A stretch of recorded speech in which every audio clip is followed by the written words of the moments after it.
मदरसे के बारे में एक बड़ा मिसकंसेप्शन क्रिएट किया जाता है, यार मदरसे को क्या सपोर्ट करना, मदरसों की क्या हाजत है, मदरसे से नॉर्मली अच्छी तरबियत नहीं होती, तो क्या चंद मदरसों की बिना पर, चंद चीज़ों की बिना पर पूरे इंटायर जो ये पूरी समझे कम्युनिटी है इसके बारे में इस तरह बात करना, फिर उस पर फंड भी ना देना या फंड देने वालों को डिस्करेज करना कि क्या मौलवियों को मदरसे को कुरान की क्या ज़रूरत है, स्कूलों पढ़ाएं और इस चीज़ की हाजत नहीं है। तो कुछ इस बारे में थोड़ा सा रहनुमाई लें।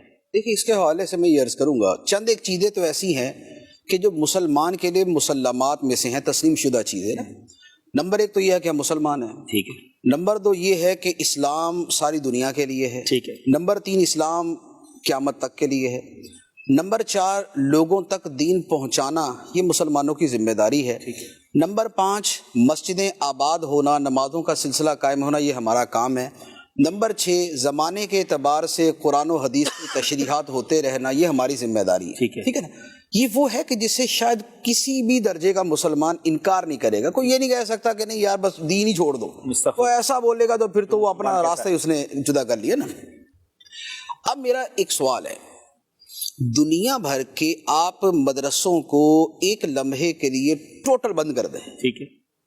अब उसके बाद मुझे बताएं इस्लाम कहाँ से फैलेगा, कुरान और हदीस की तशरीहात कौन करेगा, लोगों को शरई मसाइल कौन बताएगा, मस्जिदें कौन बनाएगा, मस्जिदें आबाद कौन करेगा, लोगों को कुरान कौन पढ़ाएगा, बच्चों को कुरान की तालीम कौन देगा, गैर मुस्लिमों तक इस्लाम का पैगाम कौन पहुंचाएगा।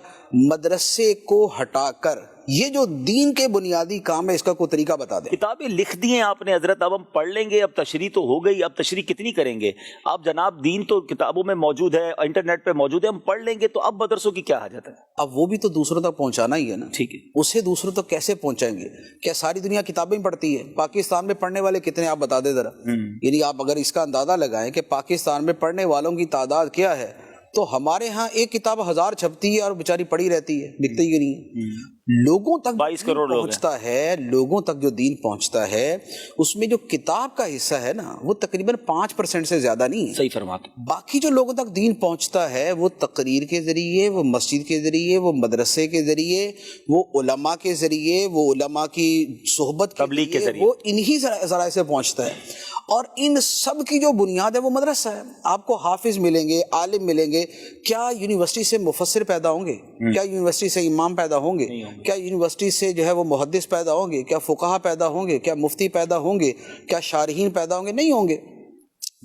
यूनिवर्सिटियों के अंदर उसूली बातों पर कलाम हो सकता है, उसूल व कवायद की तशरीहात हो सकती हैं, लेकिन जब ग्राउंड रियलिटी पे जाते हैं और ग्राउंड लेवल पर जाते हैं, वहाँ जाके जो दीन का काम है वो मदरसों के अलावा होने की सूरत ही नहीं है।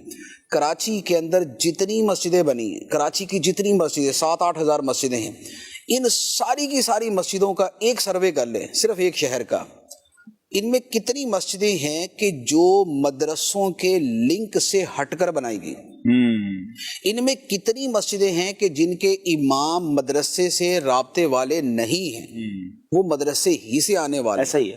तो आपकी जो मस्जिदें आबाद हैं, आपका जो नमाजें चल रही हैं, आपके जो बच्चे कुरान पढ़ रहे हैं, आपके घरों के अंदर जो कुरान की तालीम जारी है, वो ऑल टू ऑल मदरसों की वजह से है। ऐसा ही है। मदरसे को एक साइड में करके ये कहना कि दीन का निजाम चल जाएगा, इसकी सूरत ही कोई नहीं। अच्छा, इसकी सूरत ही कोई नहीं। तो चंद नेगेटिव खबरों की बिना पर जो है वो इस तरह की बात करना, नेगेटिव तो जो है ना वो मैं उसकी क्या तशरीहात अर्ज करूं, वरना यूनिवर्सिटी के आए दिन केसेस आते रहते हैं, कॉलेजेस के आते रहते हैं, स्कूल्स के आते रहते हैं, हॉस्पिटल्स के आते रहते हैं, कहाँ के नहीं आते, कहाँ के नहीं आते। मुझे तो पूरे पूरे जुमले याद हैं कि केसेस के, विक्टिम्स के, लेकिन लाजमी बात है बता नहीं सकते। तो बहरहाल अखबार का क्राइम वाला सफ़ा पढ़ ले तो उस पर लिस्ट आ जाती है कि कहाँ कितने क्राइम हो रहे हैं ना, उससे पता चल जाता है कहाँ पर ज़्यादा ये चीज़ें चल रही हैं। अस्तगफिरुल्लाह।